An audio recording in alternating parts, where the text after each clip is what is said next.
부산 지역 아파트 시장이 꽁꽁 얼어붙었습니다. 부산 지역 아파트 월별 거래량을 보면 7월 7,555건, 8월 13,300건, 9월 7,015건, 10월 5,720건으로 나타났습니다. 8일 부동산 대책이 시행된 8월에 거래량이 전달인 7월보다 2배가량 뛰었습니다. 그런데 강력한 부동산 대책이 시행되자 그 효과는 시장에 그대로 반영됐습니다. 10월 거래량은 8월의 3분의 1 수준으로 떨어졌습니다.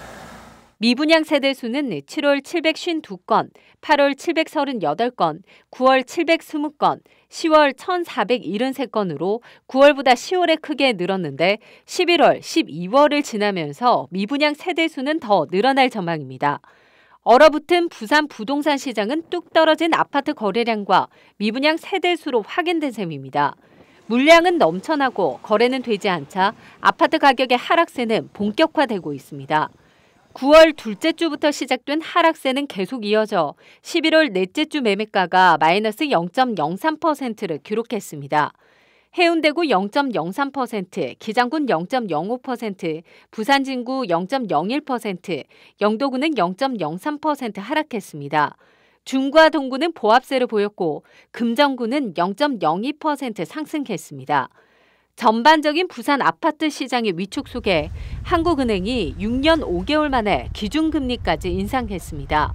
연 1.25%였던 기준금리는 연 1.50%로 0.25%포인트 인상돼 가계 이자 부담이 커지게 됐습니다. 0.25%포인트 오르면 이자 부담은 2조 3천억 원 더 늘어납니다. 가계대출 중 주택담보대출이 차지하는 비중이 큰 만큼 대출로 집을 여러 채 구입한 다주택자는 직격탄을 맞게 됐습니다. 금리 인상에 따른 영향 같은 것들이 생기고 내년 이후 입주 물량이 크게 증가하는 것들에 대한 여파로 인해서 전반적인 가격 상승률이 매우 둔화돼서 일부 지역의 경우는 가격 하락세로 돌아섰고 거래는 극심하게 안 되는 전형적인 조정 장세가 이어지고 있다고 볼 수 있을 것 같습니다. 금리 인상 기대감이 반영돼 은행들이 주택담보대출을 미리 올려 지난달 30일 기준으로 대부분 은행들의 주택담보대출 금리는 오히려 소폭 하락했습니다. 하지만 장기적으로는 금리가 계속 인상될 것으로 보입니다. 도심 노후주택을 재건축한 임대주택의 공급을 확대하고 도시재생사업이 추진 중이지만 전체 부동산 시장에는 큰 영향을 주지 않을 전망입니다. 도시재생 뉴딜 사업의 경우에는 그 돈이 투여되는 것에 비해서 효과가 장기적으로 나타날 가능성이 있기 때문에 일시적인 그 부동산 과열 현상은 국지적으로 나타날 수 있겠지만 도시재생 사업으로 인해서 전반적인 부동산 경기의 부양책으로 활용되거나 이용될 가능성은 적다라고 생각이 들고 있습니다.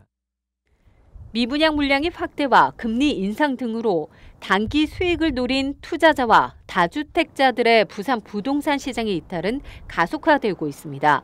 헬로티비 뉴스 차선영입니다.